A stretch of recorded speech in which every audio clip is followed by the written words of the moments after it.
Perkenalkan, saya Akbar. Selamat datang di Yaping episode ke-8.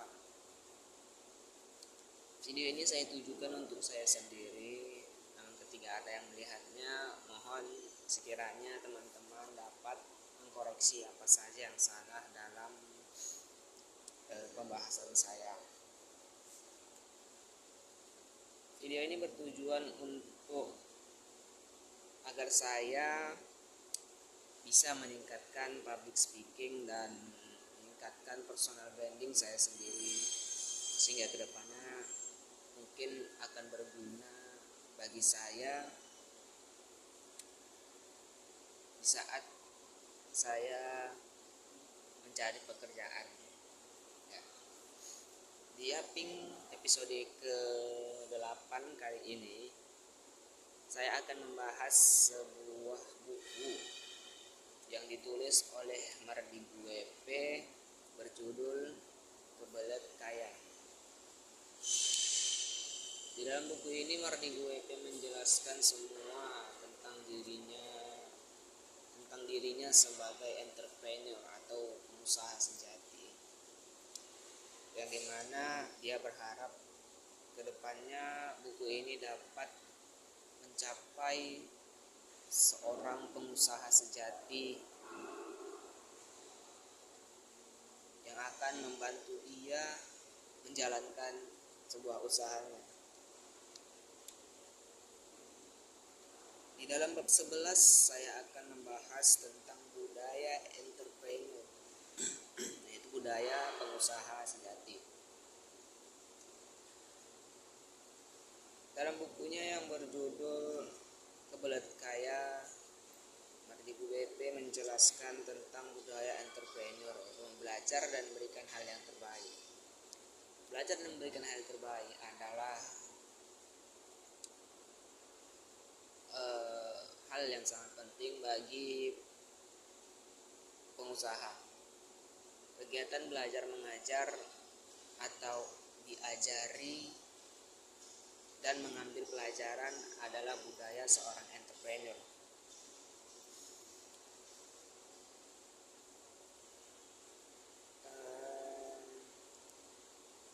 Ilmu merupakan hal yang paling disukai oleh seorang pengusaha.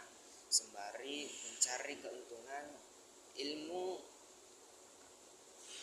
atau manfaat dari sebuah pembelajaran akan sangat berpengaruh besar bagi seorang entrepreneur atau pengusaha. Karena di balik semua kesuksesan seorang entrepreneur tidak jauh-jauh dari yang namanya ilmu atau sebuah pembelajaran. Kita ambil dari kisah seorang penebang kayu, yang dimana dia menebang kayu sangat lama. Dia terus menebang dengan usahanya yang keras. Namun di balik usahanya itu dia tidak menyadari sebuah ilmu yang sangat dapat membantu dia untuk lancar atau bagus menebang pohon seperti itu. Bagi seseorang yang banyak mempelajari ilmu, ketika ingin menebang sesuatu atau menebang pohon, dia akan terlebih dahulu mengasah kapaknya. Sembari beristirahat, dia mengasah kapaknya hingga tajam, sehingga nanti ke depannya pohon yang akan ditebangnya akan mudah untuk tumbang. Begitulah kisah seorang entrepreneur yang mendapatkan atau meluangkan waktunya untuk mencari ilmu sembari mengerjakan usahanya. Dan yang kedua yaitu sportif tumbuh dari dalam. Sportif tumbuh dari dalam ini dimaksudkan untuk belajar dari sebuah sportivitas, yaitu olahraga. Olahraga banyak mengajarkan seorang entrepreneur arti dari kegagalan, kemenangan, sportivitas, kekompakan, kerjasama tim dan sebagainya.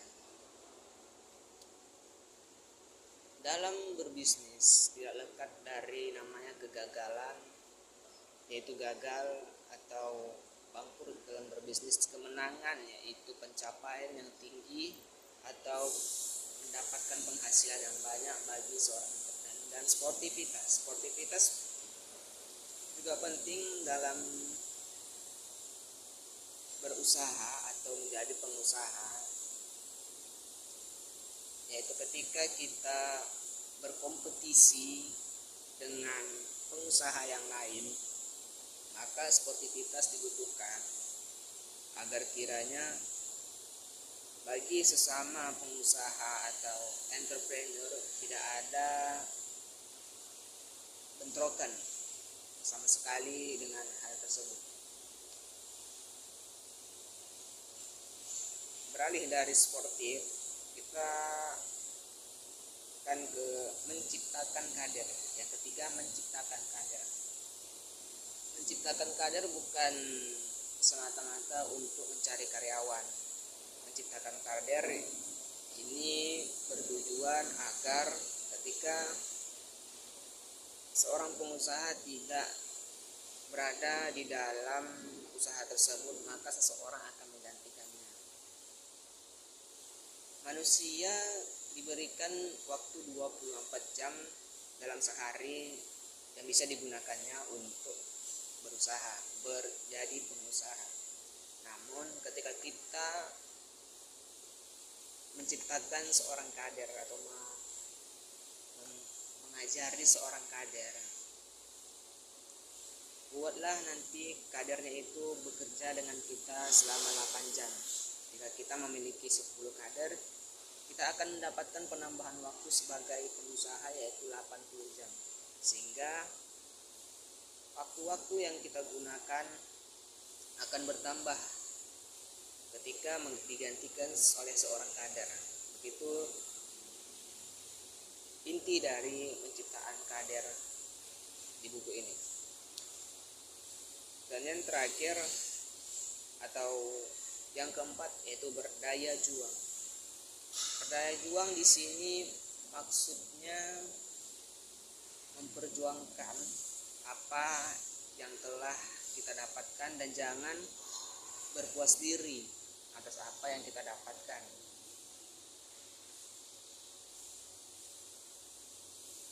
Bergeraklah sedikit saja atau bergeraklah setiap detik maju dari usaha yang telah kita jalani.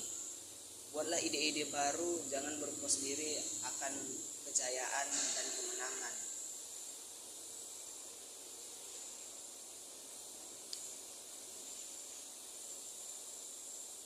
Berpuas diri di sini bukan semata-mata kita tidak memfokuskan diri ke hal yang telah kita bangun. Alangkah baiknya setelah atau selagi kita memfokuskan diri dari apa yang telah kita bangun atau kita usahakan, kita harus tetap mencari ilmu-ilmu atau mencari ide-ide yang lain agar kedepannya dapat membantu kita dikala susah atau dikala hal yang kita tekuni berbeda dari yang kita rencanakan. Dan yang terakhir yaitu menunda kesenangan. Di dalam bab ini saya sangat suka ketika buku ini membahas tentang menunda kesenangan, karena seluruh hal yang kita lakukan di dunia ini agak banyak kita menunda kesenangan dikala berusia muda. Kenapa? Karena kesenangan kita bukan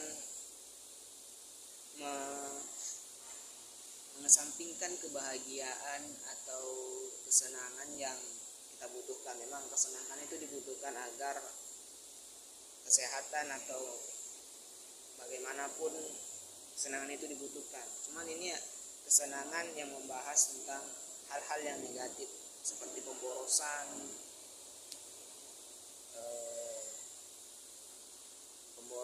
dan sebagainya yang merugikan, yang tidak ada manfaatnya, sehingga nanti kita akan lebih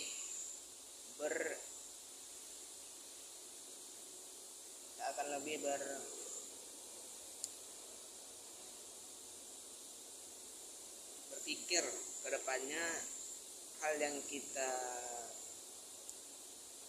usahakan akan jauh lebih mudah ketika kita telah terbiasa menunda kesenangan. Dan ya terbukti, misal ketika Anda membeli sebuah mobil, pastikan mobil itu memiliki hal yang apa yang Anda inginkan. Misalkan Anda ingin membeli mobil untuk angkutan barang, langkah baiknya Anda membeli mobil yang bekas,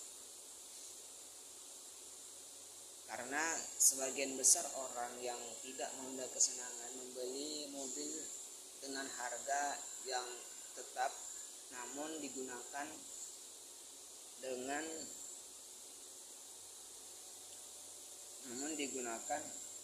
atau dijual kembali. Ini peluang bagi pengusaha untuk mengambil kembali. Ini peluang bagi pengusaha untuk